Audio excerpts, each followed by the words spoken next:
Almighty Paul Bunyan, he lived long ago. His strength and his goodness helped America grow.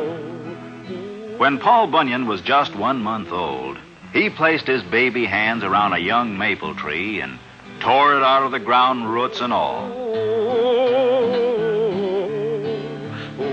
When he was only 18, he was already 25 feet tall and weighed 800 pounds, all bone and muscle.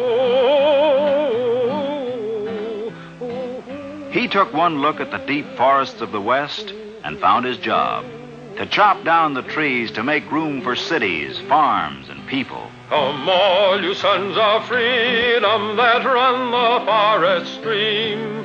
Come all you roving lumberjacks and listen to my theme. We'll cross the roaring rivers where the mighty waters flow, and we'll roam the wild woods over, and once more a lumbering go, and once more a lumbering go, and once more a lumbering go. We'll roam the wild woods over, and once more a lumbering go. Paul Bunyan was so tall, he covered miles with every step. Why, one day he started walking across the country. He walked across Ohio, Indiana, Illinois, and then stepped into the state of Wisconsin. There, he met an old farmer, his head bowed down with grief. The farmer told Paul his story.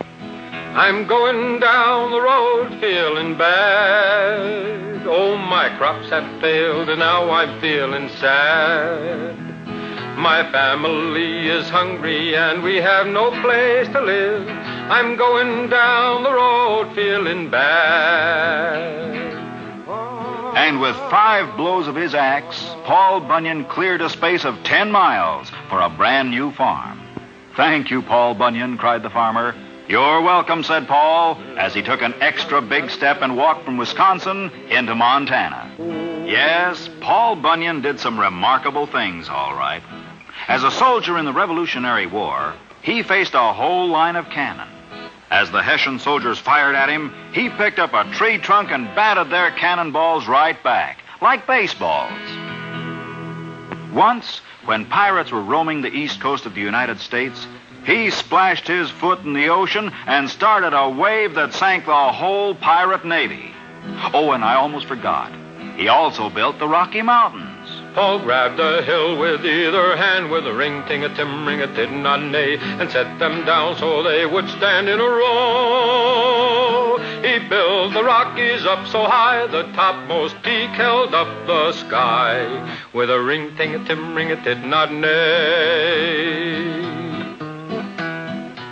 Then came the biggest job of his life.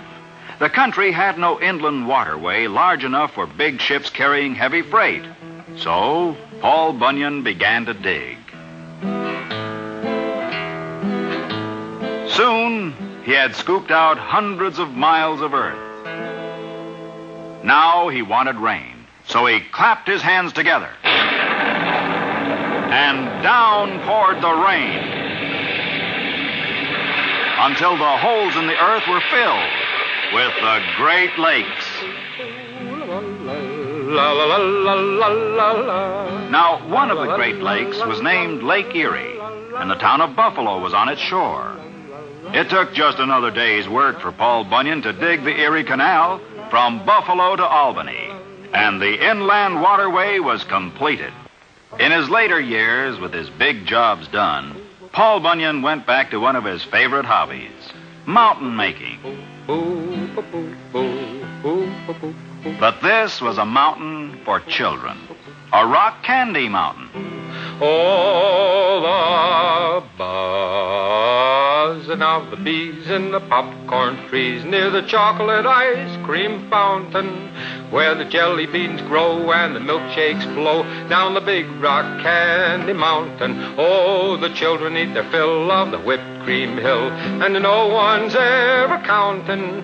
There's so much to eat, life is one long treat on that big rock candy mountain. Did Paul Bunyan really live? Well, nobody knows for sure. Almighty Paul Bunyan, he lived long ago. His strength and his goodness helped America grow.